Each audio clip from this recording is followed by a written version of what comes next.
Well, joining me now is Massachusetts Congressman Seth Moulton, a Democratic member of the House Budget, Armed Services, and Transportation and Infrastructure Committees, and a good friend to us. Welcome back.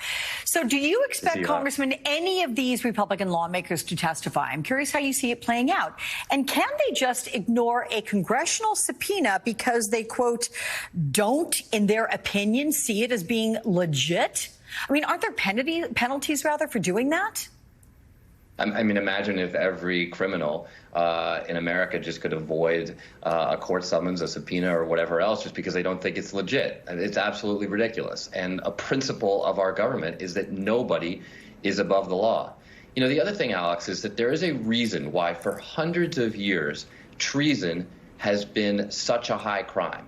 And that's because often the greatest threats to government come from within.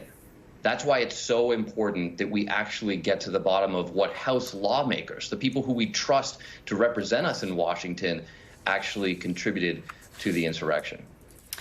So these subpoenas and the 1-6 committee overall and the way it seems to be going, how unprecedented a move is this? Does this potentially further divide the partisan nature of things between lawmakers on Capitol Hill?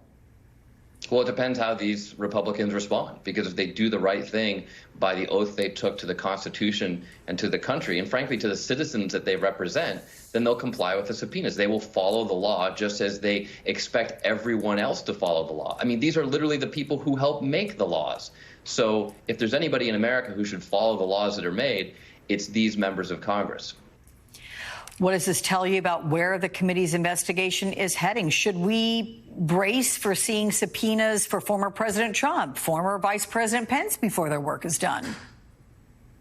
Well, I mean, I don't mean to sound like a broken record, but at the end of the day, yes, of course they should be subpoenaed because nobody is above the law. And the only arguments I've heard for not bringing in Pence and Trump are political. It's about making the political divide in Washington worse. But the political divide in 2022 is so much smaller of an issue than the fact that Donald Trump tried to overthrow our government, tried to overthrow our democracy. January 6th was such a traumatic experience for so many Americans. I mean, I was there on January 6th, but for everybody in this country, it was such a traumatic experience that a lot of Americans just want to move on. And we can't. We cannot risk letting history repeat itself because we don't take this seriously, because we don't get to the bottom of exactly what happened. And you can't look at Donald Trump and say, he was the mastermind of this, but we're not going to call him in because that might make people politically upset. Let's follow the law here, get to the truth, and make sure that this never happens again to our government. Yeah. 100%. Let me ask you what you would want to ask Kevin McCarthy. Were you able to pose a question? You know, what's amazing to me about Kevin McCarthy is the fact that, as we now know from the audio recordings that have been released, he had this moment of truth. He had this moment where he truly understood about how 24 bad hours. Donald Trump did, right? Yeah.